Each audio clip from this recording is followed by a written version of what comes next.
Assalamualaikum warahmatullahi wabarakatuh. Perkenalkan, nama saya Nadira Salsabila Melina Sari dengan NPM 138. Jadi di sini saya mengambil judul tentang peran guru sebagai pembimbing etika, tinjauan filsafat pendidikan tentang nilai dan moral, dengan dosen pengampu Bapak Jean Amore, Magister Pendidikan.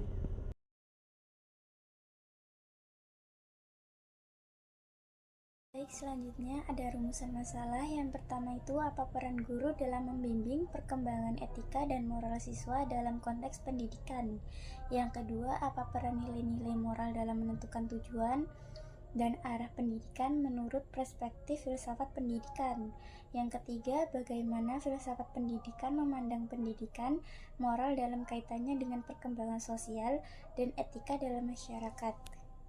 Selanjutnya ada tujuan masalah. Jadi yang pertama untuk mengetahui etika dan moral siswa. Yang kedua untuk memahami peran pendidikan dalam pembentukan karakter. Yang ketiga untuk menilai penerapan nilai dan moral dalam sistem pendidikan. Selanjutnya pembahasan. Jadi dalam konteks pendidikan, peran guru tidak hanya terbatas pada pengajaran akademik, tetapi guru sebagai pembimbing yang membentuk karakter dan etika siswa. Peran guru sebagai contoh dan pembimbing dalam membentuk kesadaran moral siswa seperti kejujuran, tanggung jawab, dan empati. Menurut Spencer, pendidikan tidak hanya bertujuan untuk meningkatkan kecerdasan, tetapi juga karakter, menekankan bahwa pendidikan moral dan etika adalah esensial untuk kesejahteraan sosial. Ini menggema dalam pendekatan pendidikan saat ini yang mengintegrasikan pembelajaran sosial dan emosional sebagai komponen penting dalam pendidikan dasar dan menengah. Spencer menegaskan bahwa pendidikan harus mendukung pengembangan pribadi yang lengkap yang meliputi aspek intelektual, fisik, dan moral. Selanjutnya ada kajian bidang pendidikan secara lebih komprehensif, harus mampu memberikan pemahaman tentang baik, benar, bagus, buruk, dan sejenisnya kepada peserta didik. Pemahaman yang demikian ini ditinjau dari dimensi nilai etika, estetika, dan sosial. Di lingkungan kegiatan masyarakat, ketiga nilai tersebut terintegrasi dan saling berinteraksi. Oleh karenanya, nilai-nilai seperti dalam rumah tangga, tetangga, dan negara merupakan nilai yang perlu diperhatikan dalam bidang pendidikan. Ontologi pendidikan berkaitan dengan upaya untuk mendalami hakikat pendidikan. Kenyataannya, pendidikan dengan segala pola organisasi yang meliputi hakikat yang pertama, tujuan pendidikan, yang kedua, manusia sebagai subjek pendidikan yang ditekankan kepada pendidik dan peserta didik, yang ketiga, kurikulum pendidikan. Selanjutnya, etika selalu mendasarkan diri pada upaya pencarian kebenaran menurut pemikiran manusia. Secara moralitas, etika berfungsi sebagai bahan pembanding sekaligus justifikasi baik buruk sesuatu baik dalam sisi perasaan, rasa, dan tingkah laku manusia.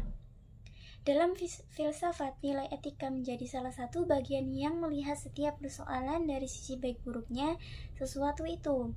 Profesi ini dapat ditemukan dalam dunia kampus.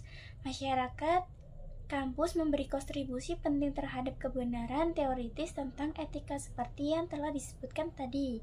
Oleh karenanya, masyarakat akademik di kampus harus merasakan adanya sesuatu yang kondusif demi terwujudnya berbagai kegiatan akademik. Baik, selanjutnya berdasarkan taraf-taraf perkembangan anak, alat-alat pendidikan terbagi atas. Yang pertama itu alat-alat yang memberi perlengkapan berupa kecakapan berbuat dan pengetahuan hafalan. Alat ini dapat disebut sebagai alat pembiasaan. Yang kedua, alat-alat untuk memberi pengertian, membentuk sikap, minat, dan cara berpikir. Yang ketiga, alat-alat yang membawa ke arah keheningan batin. Selanjutnya kesimpulan. Jadi guru memiliki peran sentral dalam membimbing siswa dalam memahami dan menerapkan nilai-nilai etika serta moral. Dalam konteks pendidikan, guru tidak hanya menyampaikan materi pembelajaran, tetapi juga bertanggung jawab untuk membentuk karakter dan mengembangkan sikap etis siswa.